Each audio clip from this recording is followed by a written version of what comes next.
ఓం శ్రీమాత్రే నమః. దేవీ నవరాత్రుల్లో 6వ రోజు పూజ మొదలు పెట్టుకోబోతున్నాం. అమ్మవారి కృపతో చక్కగా 5 రోజుల పూజ నిర్విఘ్నంగా అమ్మవారి అనుగ్రహంతో సంపూర్ణంగా చేశాం. ఈ 6వ రోజు పూజ అమ్మవారి యొక్క అనుగ్రహం చతుషష్ఠి పూజ అంటారు. అంటే అమ్మవారు మనం నవదుర్గల్లోనే చూస్తూ ఉంటాం, కానీ అమ్మవారు ఈశ్వరుడు ఆజ్ఞాపించిన విధంగా 64 రూపాలలో ఉంటుంది. 64 రూపాల్లో మనం ఎందుకు పూజించామండి అంటే, నవదుర్గలు క్షమత్వాన్ని కలిగి అంటే తల్లిలాగా చూస్తుంటాయి, కానీ 64 రూపాలలో ఉన్నటువంటి అమ్మవారు ప్రపంచం ఉన్నటువంటి అన్ని శక్తులుగా ఉంటుంది. అంటే మంచి శక్తి, చెడు శక్తి. ఉదాహరణకు 4 సంవత్సరాల క్రితం కరోనా అనేటువంటి ఉపద్రవం వచ్చింది.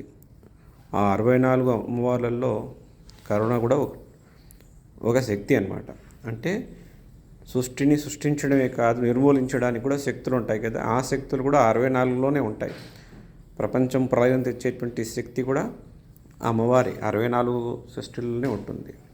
అయితే ఈరోజు అమ్మవారిని మనం నవదుర్గల్లోనే కాకుండా చతుషష్ఠి కూడా నమస్కారం చేసుకుంటూ ఉంటాం.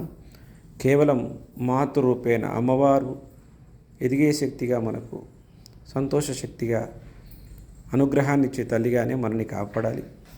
ఏవైతే చతుషష్ఠి కళ్ళల్లో అపాయం కలిగించే ఉన్నాయో, ప్రపంచానికి అంతరాయం కలిగించే ఉన్నాయో, అవన్నీ కూడా మన వద్దకి రాకుండా అమ్మవారే మనల్ని కాపాడాలి. ఎందుకు అంటే, ముందు నుంచి 5 రోజుల నుంచి చెప్తా ఉన్నాను, ధర్మం అనేది మనలో ఉన్నంతసేపు అమ్మవారు మనల్ని కాపాడుతూ ఉంటుంది.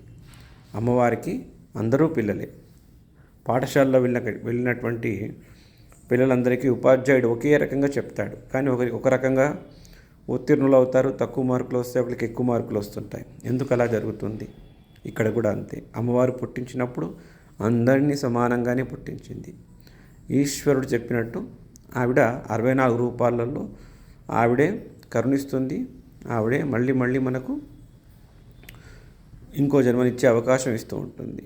అయితే ఇక్కడ మనం ఎలాంటి ధర్మాన్ని పాటిస్తున్నాం? మనం ధర్మం పాటిస్తే ఆవిడ చేయగలిగినంత సంపూర్ణంగా అందిస్తూ ఉంటుంది. మనం ధర్మం తక్కువ చేసినట్టయితే ఆవిడ యొక్క అనుగ్రహం కాకుండా ఆమె ఆగ్రహానికి లోనయ్యే అవకాశం ఆ సందర్భంలో జరుగుతూ ఉంటుంది. కాబట్టి 64 కళలు కూడా శక్తులు కూడా అమ్మవారే. చతుషష్ఠి అమ్మవారు అంటారు, షోడశ జోగిని అంటారు. అమ్మవారు శక్తివంతమైనది. మనలో కలిగే నెగిటివిటీ కూడా అమ్మవారి నుంచి జరుగుతూ ఉంటుంది, కానీ అది రాకుండా కాపాడేది ధర్మం. అందుకే అమ్మవారి పూజలు అందరూ చేయట్లేదు కదా, పద్ధతిగా చేయట్లేదు కదా, ధర్మంగా ఉండట్లేదు కదా. అది చాలా ముఖ్యమైనది. ఈశ్వరుడు మన నుదిటిన ఏం జరగాలో అది రాశాడు, కానీ మార్చుకునేటువంటి అవకాశం ఉంది. అదే ధర్మం, అదే మంత్రం, అదే వేదం.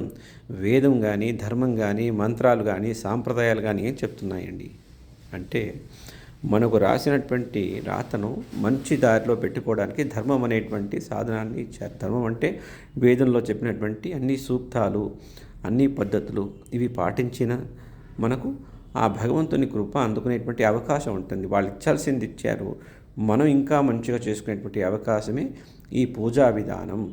అందులో శక్తి అమ్మవారిని పూజించే విధానాలలో కేవలం మనకు మంచి చేసేటువంటిది, లోక కళ్యాణం ఇచ్చేటువంటి శక్తుల్ని ఆహ్వానిస్తాం.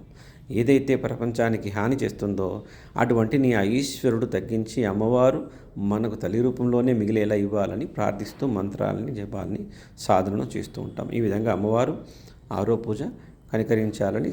లోకా సమస్త సుఖినో భవంతు.